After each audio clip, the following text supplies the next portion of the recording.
Hi friends, అందరికి నమస్కారం friends. అన్నిటికంటే ముందుగా ఈరోజు అయితే అందరికీ కనుమ శుభాకాంక్షలు ఫ్రెండ్స్. ఈరోజుతో అయితే సంక్రాంతి పండుగ అయితే పూర్తయిపోయింది. ఈ కనుమ అనేది పశువులకి స్పెషల్ అంట ఫ్రెండ్స్. ఈరోజు పశువుల పండగగా చెప్తారు. నేను చిన్నప్పటి నుంచి అయితే వింటున్నా, చూస్తున్నాను. నేను కూడా అయితే ప్రతి సంవత్సరం ఈరోజు వచ్చేసి పశువులకైతే మంచి మెల్లో మువ్వలు అవన్నీ తీసుకొస్తాను. ఈ సంవత్సరం కూడా అలాగే అయితే తెచ్చాను అన్నిటికీ. అందుకే అన్నిటికైతే స్నానం చేపిస్తున్నాను నీట్గా. అన్నిటికీ స్నానం చేపించేసి తర్వాత కొమ్ములకైతే పెయింట్ వేస్తారు ఫ్రెండ్స్ అందరూ.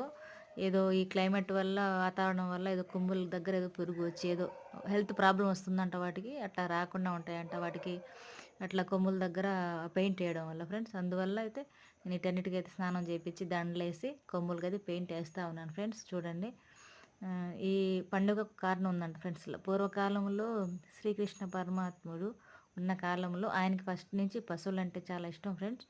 అలాగే ఆ కాలంలో వరుణదేవుడి కోపం వల్ల ఒకరోజైతే ఫుల్గా వర్షం, వరద అంతా వచ్చేసిందంట ఫ్రెండ్స్ బృందావనంలో. ఆ బృందావన ప్రజలందరూ ఎక్కడికి వెళ్ళాలో, ఏం చేయాలో తెలియని పరిస్థితిలో ఉన్నప్పుడు శ్రీకృష్ణ పరమాత్ముడు గోవర్ధనగిరి అంటే పర్వతాన్ని తన చిటికెనెలతో ఎత్తిపట్టి దాని కింద పశువులు, మనుషులు అన్ని తలదాచుకొని వాటి ప్రాణాలు కాపాడుకున్నాయంట ఫ్రెండ్స్.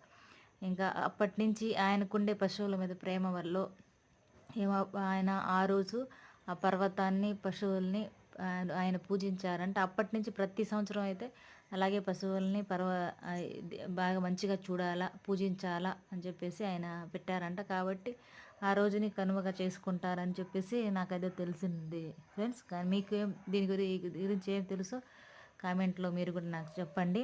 నేను కూడా ఇంకా ఏమైనా తెలుసుకునేది ఉంటే అది ఖచ్చితంగా తెలుసుకుంటాను ఫ్రెండ్స్. నా ఇది నచ్చినట్లయితే నా ఛానల్ని సబ్స్క్రైబ్ చేసుకోండి ఫ్రెండ్స్. ఒక లైక్ అయితే కొట్టండి ప్లీజ్ ఫ్రెండ్స్. చూడండి, ఇంకా ఇట్లాంటి ఇంట్రెస్టింగ్ వీడియోలు ఇంకా పోస్ట్ చేస్తూ ఉంటాను. చూసి ఒక లైక్ కొట్టండి, సబ్స్క్రైబ్ చేసుకోండి.